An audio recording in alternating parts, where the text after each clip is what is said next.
अपने नागपुत्रों की सहायता से कद्रू ने छल पूर्वक विंता से बाजी जीत ली और विंता उसकी दासी बनकर रहने लगी।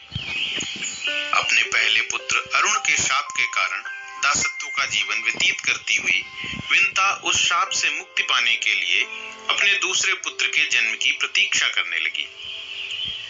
समय आने पर विंता के दूसरे अंडे से महाशक्तिशाली गरुड़ पैदा हुए। उनकी शक्ति, गति, दीप्ति और वृद्धि विलक्षण थी। आंखें बिजली की तरह पीली और शरीर अग्नि के समान तेजस्वी था। जब वो अपने विशालकाय पंख फड़फड़ाकर आकाश में उड़ते तो लगता स्वयं अग्निदेव आ रहे हैं। जब गरुड़ ने अपनी माता को नाग माता की दासी के रूप में देखा तो उनसे इसका कारण पूछा। विंता ने गरुड़ को कद्रू के साथ लगी बाजी के विषय में बता दिया।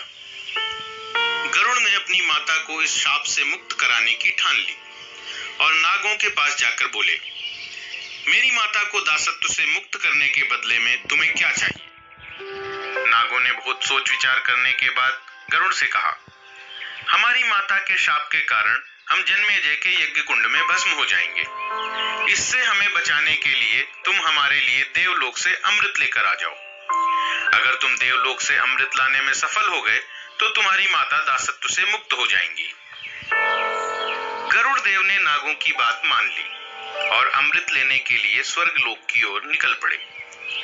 इंद्र और अन्य देवताओं को जब इस बात का पता चला कि गरुड़ अमृत लेने के लिए आ रहे हैं तो उन्होंने अमृत की रक्षा करने के लिए गरुड़ का सामना करने का निश्चय किया। परंतु परम प्रतापी गरुड़ के सामने उनकी एक न चली। गरुड़ ने अपने प्रहारों से इंद्र समेत सभी देवताओं को मूर्छित कर दिया और अमृत तक पहुंच गए।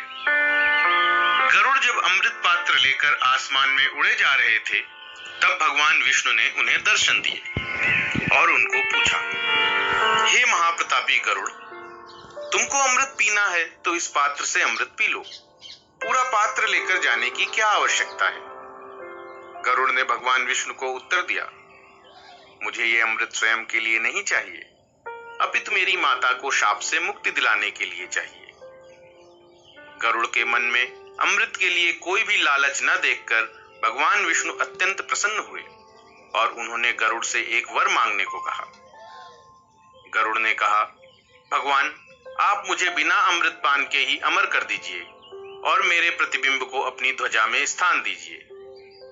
भगवान ने तथास्तु कहकर गरुड़ की इच्छा पूरी कर दी। इस पर गरुड़ ने भगवान से कहा, हे भगवान, मैं भी आपको कुछ देना चाहता हूं।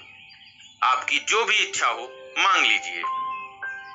भगवान गरुड़ से बोले, सभी इच्छाएं मुझसे ही शुरू होकर मुझ में ही समाप्त होती हैं। स्वयं लक्ष्मी मेरी धर्म पत्नी है। फिर भी तुम्हारी इस भावना का मैं आदर करता हूं और चाहता हूं कि तुम ही मेरे वाहन बनो। गरुड़ भगवान विष्णु को तथास्तु बोलकर उनकी अनुमति लेकर अमृत पात्र के साथ वहां से आगे बढ़े। अब तक इंद्र की मूर्छा भी भंग हो चुकी थी और उन्होंने जब गरुड़ को अमृत पात्र के साथ उड़ते हुए देखा तो अपने वज्र से उन पर प्रहार किया। जब वज्र के प्रहार से गरुड़ को कोई भी हानि नहीं हुई तो इंद्र ने गरुड़ से कहा, पक्षीराज, आप इतने पराक्रमी और बलशाली हैं, मुझे आपसे शत्रुता नहीं मित्रता चाहिए। गरुड़ ने इंद्र की मित्रता स्वीकार कर ली। उसके बाद इंद्र ने गरुड़ से निवेदन किया, यदि आपको इस अमृत की आवश्यकता नहीं है तो ये हमें वापस दे दीजिए, क्योंकि आप जिस किसी को भी यह अमृत देंगे वो लोग हमें बहुत हानि पहुंचाएंगे। गरुड़ ने इंद्र को अपनी माता की नाग माता कद्रू के साथ लगी बाजी और उसके परिणाम स्वरूप उनकी माता के दासत्व की बात बता दी। इंद्र ने गरुड़ को बताया कि किस प्रकार विंता ने नागों के छल के कारण बाजी हारी थी। गरुड़ को नागों पर अत्यंत क्रोध आया और उन्होंने निर्णय लिया कि अब से ये नाग को ही अपना भोजन बनाएंगे। उन्होंने इंद्रदेव से कहा, देवराज, मैं यह पात्र नागों को सौंपकर अपनी माता को दासत्व से मुक्त करा लूंगा।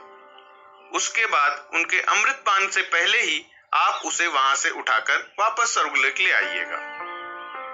इस प्रकार इंद्र से सहमति होने के बाद गरुड़ अमृत पात्र लेकर नागों के पास गए और उनसे अपनी माता को दासत्व से मुक्त करने को कहा। नागों ने विंता को दासत्व से मुक्त कर दिया। जब नागों ने अमृत पान करने की सोची तो गरुड़ ने अमृत पात्र को कुशों पर रखते हुए कहा, अमृत तो यहीं रखा है, तुम लोग इसे पीने में जल्दी मत करो। पहले स्नान कर पवित्र हो जाओ, उसके बाद पवित्र शरीर और मन से अमृत का पान करना। जैसे ही नाग स्नान करने के लिए गए, इंद्र ने अमृत पात्र वहां से उठा लिया और स्वर्गलोक वापस ले गए। नाग जब स्नान ध्यान करके वापस आए तो अमृत का पात्र वहां नहीं था। शायद कुशों में थोड़ा अमृत लग गया हो, यह सोचकर उन्होंने कुशों को चाटना शुरू कर दिया और इससे उनकी जीभ दो भागों में बट गई। इस प्रकार गरुड़ देव ने अपनी माता को अरुण के दिए हुए शाप से मुक्त किया और भगवान विष्णु के वाहन के रूप में स्थान प्राप्त किया। नागों ने अपनी माता के शाप से बचने के लिए क्या किया, ये जानने के लिए सूत्रधार से जुड़े रहिए और हमारा प्रोत्साहन करते रहिए।